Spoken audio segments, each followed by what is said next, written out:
ধরেন অনেক কোনো একটা স্টার্ট আপ তারা একটা হেড হান্টিং করছে, তো ওইখানে আমি কিভাবে যাব? বা একটা ফ্রেশার বা নতুন কেউ জব করছে, সে ওই কোম্পানি হেড থেকে। হান্টিং এর বিষয়টা ভাই, সেটা তো হচ্ছে হলো আপনি তো ওদের কাছে যাবেন না, ওরা আপনার কাছে হ্যাঁ, আসবে। তো ওরা কার মাধ্যমে আসে? তো এরকম হেড হান্টিং কোম্পানি আছে না যারা ওইখানে হেড। আপনার হচ্ছে যে বিভিন্ন যে পোর্টালে আপনি এলো আপনার সিভি রেডি করে রাখেন অ্যাপ্লাই করার জন্য, ওরা ওইখান থেকে এলো আপনাকে এলো চুজ করবে।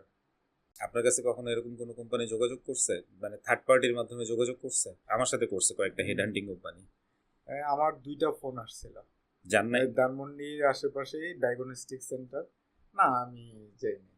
যেহেতু দেখা উচিত ছিল না যে। আহ, আমি যে এরকম যদি কোনো কল আসে যেটাতে আমি অ্যাপ্লাই করি নাই বাট ওরা আমাকে কল করছে, ওইসব গুলাতে আমি একটু না যাওয়ারই চেষ্টা করি। একটু ইনসিকিউরিটিতে ভুগি আমি। যখন ফোন করে তাকে যদি জিজ্ঞেস করেন যে আপনার হ্যাঁ। কোম্পানির নাম কি, কোম্পানি যদি রিনাউন্ড হয়, তখনও যান না? উম, ভাই সত্যি কথা বলতে হচ্ছিল আমি বড় কোনো কোনো কোম্পানি ছাড়া অনেক রিনাউন্ড না হলে আমি ওগুলো যাই না। মানে হচ্ছে আমি কোন। এমনও আছে অনেকগুলো আমি অ্যাপ্লাই করছি, তারপর ওরা ডাকছে আমি তারপরও যাইনি। এটা তো আপনি একটা ভালো জায়গায় কাজ করছেন বলে হয়তো হ্যাঁ। আপনার এই সুযোগটা হ্যাঁ, আছে। আমার নেক্সট টার্গেট এটাই যে আমি একটা ভালো জায়গায় আছি, এর চেয়ে ভালো জায়গায় যাব। শুরু থেকে কি আপনার এই মেন্টালিটি ছিল যে ভালো জায়গায় ডাক দিলেই শুধুমাত্র যাব? প্রথম চাকরি থেকে কি এই ইচ্ছাটা ছিল? আমি বরাবর এটাই ভাই চিন্তা করে আসতেছি, এটা কি আমি যে ফ্রেশার? এখানে আছি এর চেয়ে ভালো জায়গায় যাব। কিন্তু যারা ফ্রেশার, হুম। মাত্র বিবিএ কমপ্লিট করছে, 2 মাস হয়, ইন্টার্নশিপ রিপোর্ট জমা দিল, তার রেজাল্ট পাবলিশ মাত্র হইছে, তো সে এখন একটা চাকরি খুঁজতে চায়, তার কি রিনাউন্ড কোম্পানি দেখার কি সময় আছে, নাকি যা পাবে আগে শুরু করবে চাকরি? আমার মতে হচ্ছে যদি কেরিয়ার ওরিয়েন্টেড হন আপনার একটা ভালো কোম্পানি চুজ করতে হবে। কারণ মানে আপনার যেখান সেখান থেকে চাকরি শুরু করলে হবে না?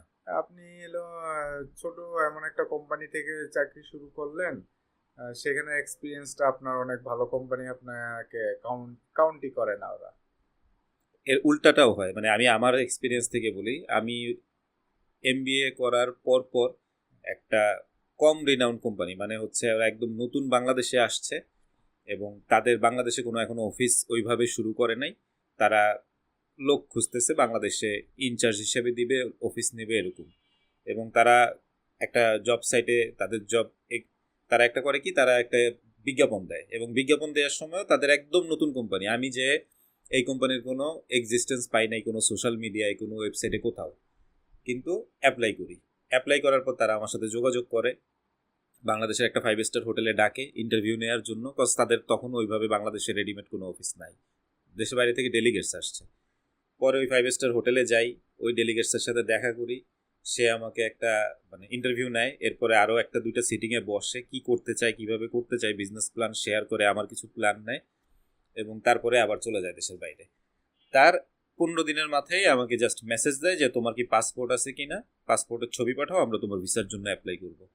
এবং এরপরে তার আমি পাসপোর্ট পাঠিয়ে দিই, ওরা আমার ভিসার জন্য অ্যাপ্লাই করে, বাংলাদেশে আবার আসে ওই ডেলিগেটস, এসে আমাকে কিছু টাকা দেয় এবং আমার প্লেনের টিকিট, ওইখানকার থাকার ব্যবস্থা সহ সব কিছু করে ভিসা কমপ্লিট করে দেয়। ভিসা যখন আসে, তারপরে দেখা যায় আমি ভিসার জন্য ফেস করি, ভিসা হওয়ার পরে আমি সিঙ্গাপুরে চলে যাই। তা আমি যদি ওরকম চিন্তা করতাম যে স্টার্ট আপে অ্যাপ্লাই করবো না, তাহলে তো দেখা গেছে যে এরকম মানে কোম্পানির খরচে দেশের বাইরে গিয়ে কাজ করে আসার সুযোগই পাইতাম না। আপনার কি মনে হয় এটা?